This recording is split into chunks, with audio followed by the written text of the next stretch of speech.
Alright, so now that we have a good idea of how to work with brushes and how to change them and manipulate them, let's actually learn how to make our own brushes. And so we'll just go through 3 common brushes that you can make here in Illustrator. So the first thing we're going to do is we're going to create a custom art brush. We're going to kind of recreate what we're seeing here on the template. Now for this particular exercise, I'm just going to show you using a standard stroke and applying a profile width to that. But just know that you could come in here with other tools. So let me just demonstrate this with the pencil tool. So if I just draw a shape, okay, and so I drew a shape, and then I'll open up my brush panel.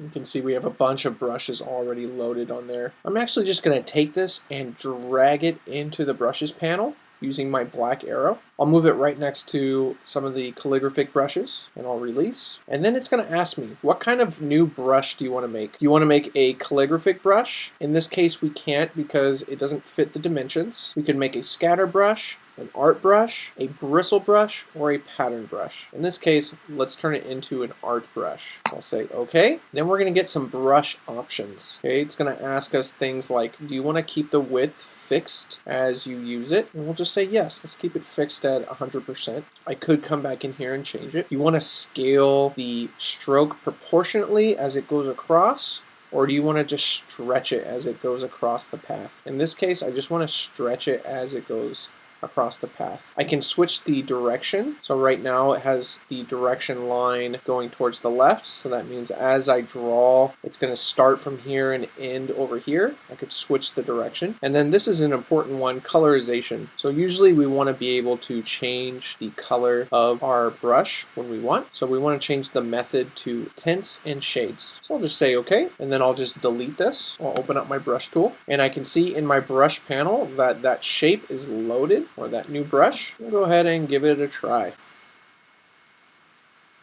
And there we go.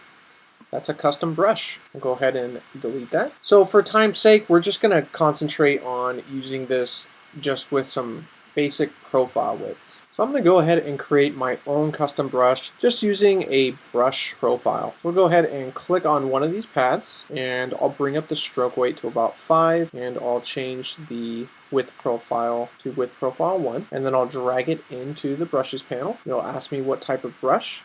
We'll go ahead and create an art brush again. I could name this NYX Stroke Brush 1, and we'll keep this the same. We'll change the colorization in this one to a hue shift, and we'll keep the key colors black, so that when we open it up, it'll start as black. And everything else we'll just leave the same. We'll click OK. Alright, so now that we have that brush selected, let's go ahead and use a different color instead of the black. So I'll click on the artboard just to deselect that one. And let's go ahead and choose this darker orange. I'll hit B for brush, and then I'll test it out. And there you can see we're using that custom brush with that different color. I can see right now that that stroke isn't quite big enough, so I'll delete that, and I can actually go back to that brush and double click to get my art brush options, and I'll change the width. So right now it's fixed. I'm going to bring it up just a little bit, bring it up to about 130, and then it's going to ask, do you want to apply this to the other strokes you made, or do you want to leave those strokes?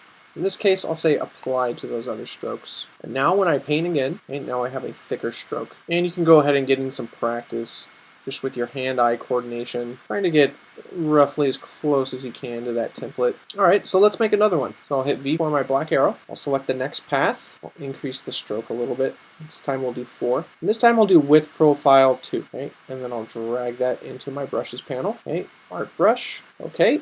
NYX Stroke Brush 2. Colorization, hue shift, and then I'll click OK. And this time I'll choose a yellow and see if I can get these earrings. So I'll hit B for brush, and I can see that if I hover over this, it says NYX Stroke Brush 2. We have yellow selected. Let's give it a try. Alright, let's change the color and do the, and I can actually just select that and increase the stroke weight if I wanted to. And I'll finish off the other parts. I'll go back to the original brush I was using, NYX Stroke Brush 1. So that's way too big. Click on that, and I'll bring down the stroke to 0.5. And I'll finish up the other parts on this.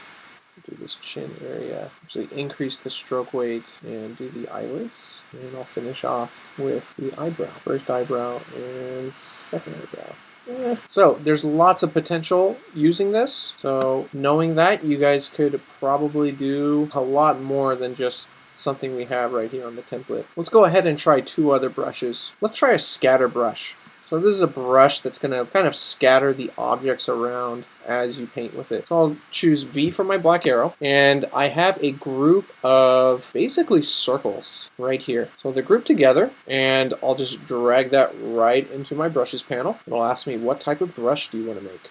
Let's do a scatter brush. I'll click OK. Now we get a bunch of options. It's going to ask us, as you move this brush around, do you want the size to say fixed? Let's say no. Let's make it random. By the way, if you have a drawing tablet or a Wacom tablet that has the pressure sensitivity, you can change it to be based on the pressure that you put. You can change it based on your stylus wheel, the tilt, bearing, or rotation of the tablet pen as well. But since I'm just using a mouse, I'm going to choose random. And then it's going to ask, since it's random, what's the largest extent you want it to be? So maybe at the largest, I want it to be 180, and at the smallest, I want it to be 50%. Then it's going to ask, how do you want to space it as you move it across a path? Let's do random again. Move these a very small increments. I find if you do too much with these, it just gets really out of hand. Let's do 95 and let's type in 105 here. Scatter is similar to spacing, so let's make this random, and again let's make this really small. So 90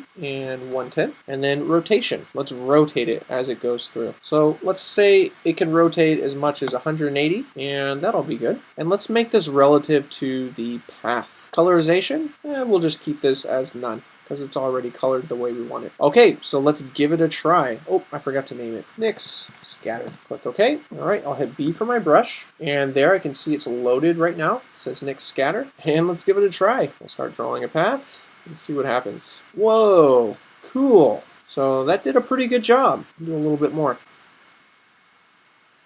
So as you can see, as I add more paths, it's kind of randomly scattering these about the path. And there's a little bit of an offset going on right now, where it's not quite on the path. So I think that has to do with the scatter. I'll go ahead and double click back on that. I'll bring the scatter down a little bit. 95 and 105. And I'll just say, let's leave the strokes that we have. All right, so I'm going to go ahead and hold down on my command key, and I'll select all those, and I'll delete them. And this time I'll do one more path, and this time I'll just make a spiral. See how that looks. And I like the look that that gave it. So this time I'll go back to my black arrow, and I'll select the path. I'll kind of just size that down a little bit. All right, cool. All right, let's try one more. This time we're going to work with the pattern brush. So I've gone ahead and already made what's called a pattern swatch. And when you make a pattern swatch, you want to have a square or rectangular box that kind of cuts off the collection of your objects. And what you want to pay attention to is that what happens on this side needs to repeat on this side. So I intentionally made sure that these cross beams on this track are up here so that they can just continue right here on this end. Let's go ahead and select that group and drag it into the brushes panel. This time let's choose pattern brush. Click OK. Then we get this cool option. We get to see in this